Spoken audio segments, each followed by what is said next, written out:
মাগো, এটা যে আপনাদের আমাদের কি অহংকারের নয়ন, আপনার আমার এটা অহংকারের নয়ন। এই অহংকারের নয়ন যে কখনো কোনোদিন গৌরবতী দর্শন হয়, যতক্ষণ পর্যন্ত জ্ঞানী নয়ন দিব্য নয়ন প্রস্ফুটিত হয়নি, ততক্ষণ পর্যন্ত আমরা গৌরবতীকে সেই মূর্তিকে দর্শন করি। একটু আগে বললাম না, ভগবান অন্য কোথাও নাই, ভগবান কোথায় আছে? ভক্তি বিধানে কৃষ্ণের সত্য বিশ্বাস। ভগবান প্রতি প্রত্যেকে হৃদয় মাঝে আছে। তাহলে ভগবান যদি প্রত্যেকে হৃদয় মাঝে আছে, তাহলে আমরা দেখলাম না কেন? আমার দেখুন কত অমূল্য বলে গেছে আমাদের কবিগুরু রবীন্দ্রনাথ ঠাকুর, যা বলতে গেলে বলে আর শেষ করা যায় না যে ভগবান কোথায় থাকে। আচ্ছা মা, আপনারা নিজেরা নিজেকে প্রশ্ন করুন তো যে আমি কে, কি আমার পরিচয়? আমি কে, কি আমার পরিচয়? এতদিন আমরা কোথায় ছিলাম, এসেছিলাম কোথায়, আবার দুদিন পর আমরা চলে যাবো না কোথায়? এটা প্রশ্ন হয় না? হয়তো হরিবল। এতদিন আপনারা আমরা প্রতিমূর্তি ছিলাম অপ্রাকৃত জগতে, এসেছি আমরা প্রাকৃত জগতে। আবার যার যেদিন ভবলীলা সাঙ্গ হবে, আবারও আপনাদের আমাদের প্রতিমূর্তিকে চলে যেতে হবে সেই অপ্রাকৃত জগতে। তাহলে আমরা এসেছি, আমাদের পরিচয়টা কি? অনেকে বলতে পারেন আমি তো বল্টুর মা, তাহলে আমি ঝন্টুর মা। বলে বল্টুর মা ঝন্টুর মা নয়। এখানে আমার অনেক বাবা বলতে পারেন নয় আমি একজন ব্যারিস্টার, অনেকেই বলতে পারেন আমি একজন ম্যাজিস্ট্রেট, আমি একজন ধনী মানি জ্ঞানী উচ্চ শিক্ষিত। কিন্তু বাবা সত্যি এটাই কি আমাদের পরিচয়? এটা যে আপনাদের আমাদের পরিচয় নয়। ভগবান প্রত্যেকের একটাই পরিচয় দিয়েছে, ভগবান প্রত্যেকের একটাই পরিচয় দিয়েছে। কি পরিচয়? জীবলিঙ্গ কৃষ্ণ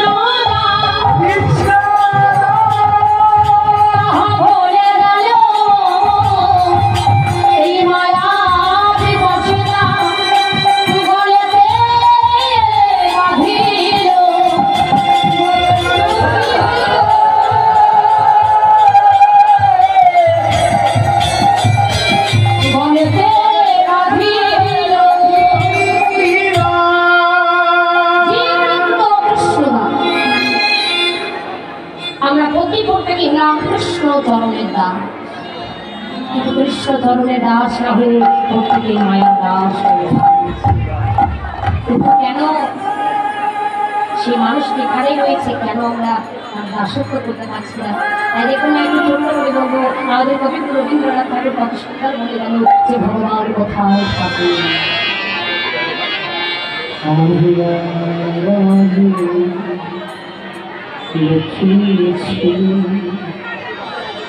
দেখিতে আমি তোমায় আমার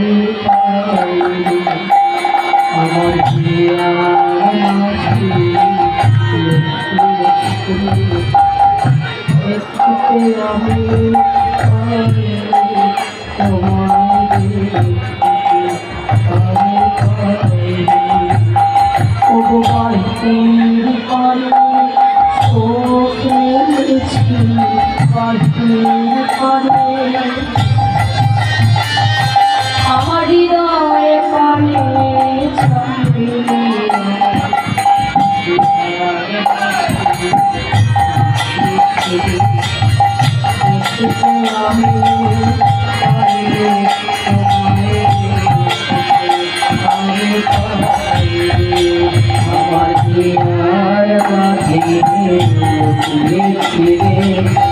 দেখতে আমি পাইনি তোমায়, আমি পাইনি আমার সকল ভালোবাসা,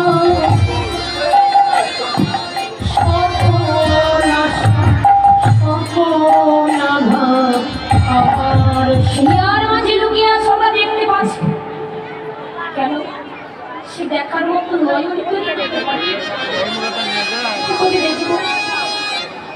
দেখার মতো নয় তৈরি করতে পারি না। কি করে আমাদের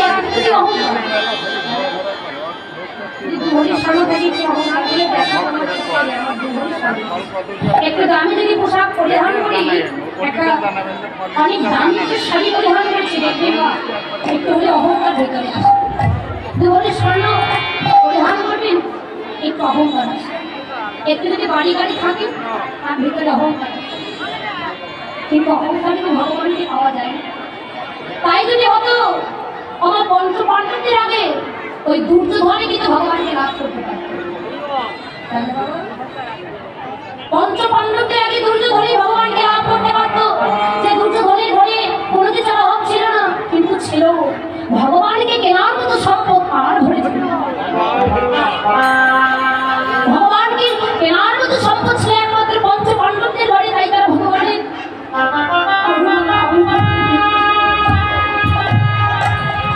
দুর্যোধন পারেনি, এত এত কিনেছে, ভগবান তার বিপক্ষে ছিল, কি করে পারবে? মাগো ধর্মরাজ যুধিষ্ঠির ওই ভগবান কৃষ্ণের কাছে ছুটে গিয়ে বলল, শাখা আগামীকাল তো যুদ্ধে যাব, তো যুদ্ধে যাওয়ার আগে আমি একবার তোমার ওই জ্যাঠামশাই আর জেঠিমণির জন্য একটু প্রণাম করে আসতে চাই। ভগবান কৃষ্ণ দাদা ওরা না তোমার শত্রু? বলে শত্রু হলে কি হবে, ওরা তো আমার গুরুজন। শত্রু হলে কি হবে, ওরা তো আমার গুরুজন। সখা তুমি যে ভক্তের দিলে যদি আমাদের সঙ্গ পরিত্যাগ করে চলে যাও। কৃষ্ণ যুধিষ্ঠিরকে বুকে জড়িয়ে ধরে বলছে, দাদা বেশ গুরুজন বলে যদি তুমি আশীর্বাদ নিতে চাও, ঠিক আছে, আর বিলম্ব নয়, যাও তুমি আশীর্বাদ নিয়ে এসো।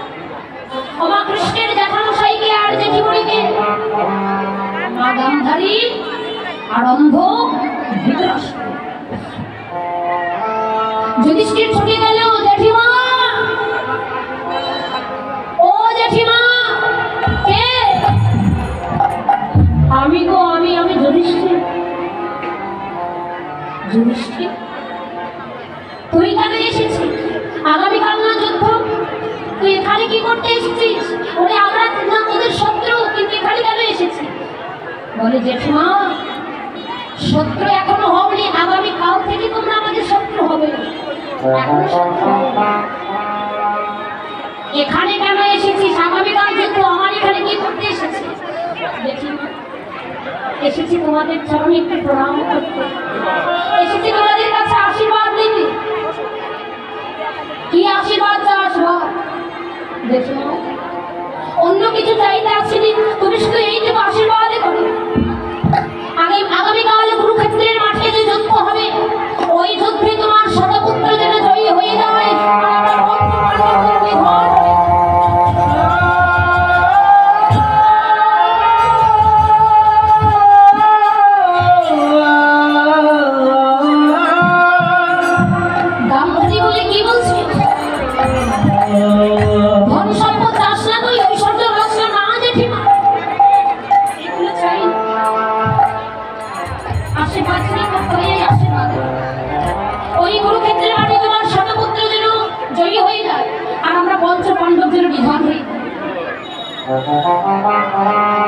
গান্ধারীর ভগবান থেকে মোর সত্যি কথাটাই বের হয়েছে। মস্তিষ্কে হাত দিয়ে বলছে, বাবা আশীর্বাদ করছি, যথা ধর্ম তথাই হবে জয়, আর অধর্মের হবে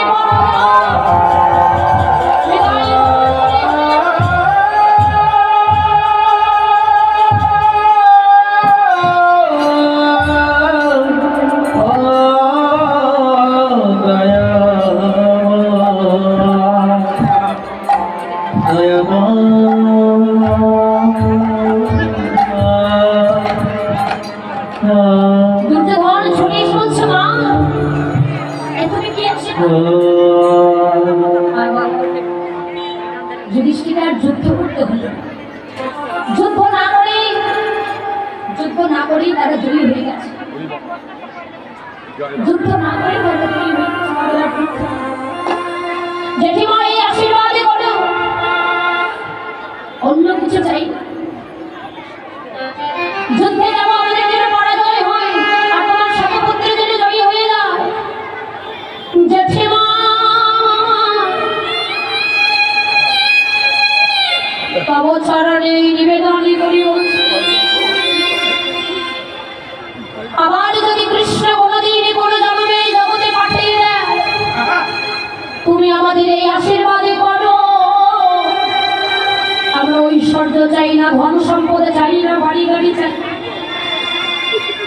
কৃষ্ণ চরণ সেবা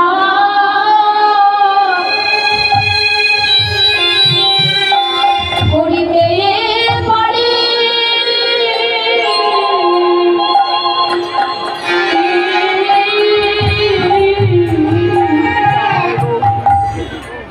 যেন কৃষ্ণ চরণ সেবা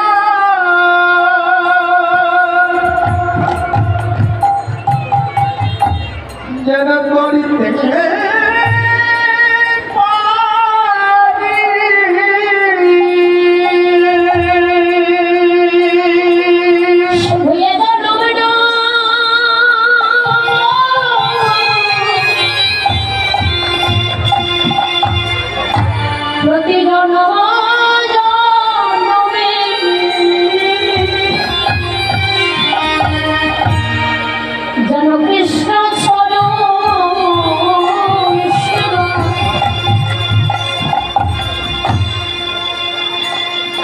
করিতে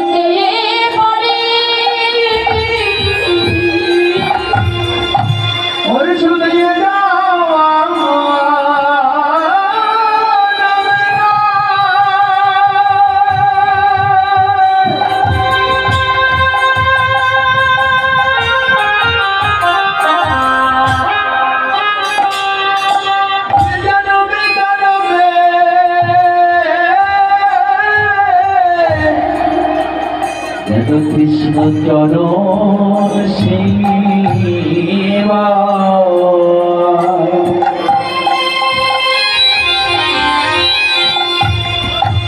করিতে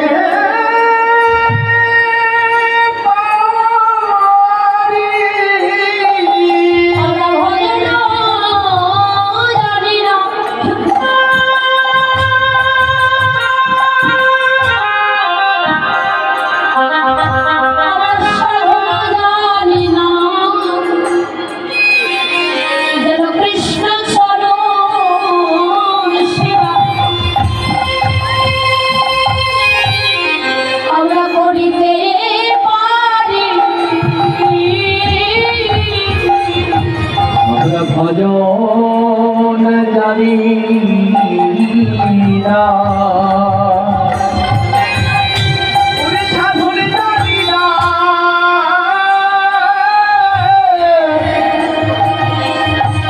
যেন কৃষ্ণ সেবা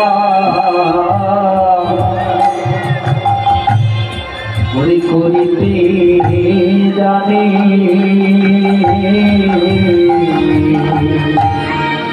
ভগবান কৃষ্ণ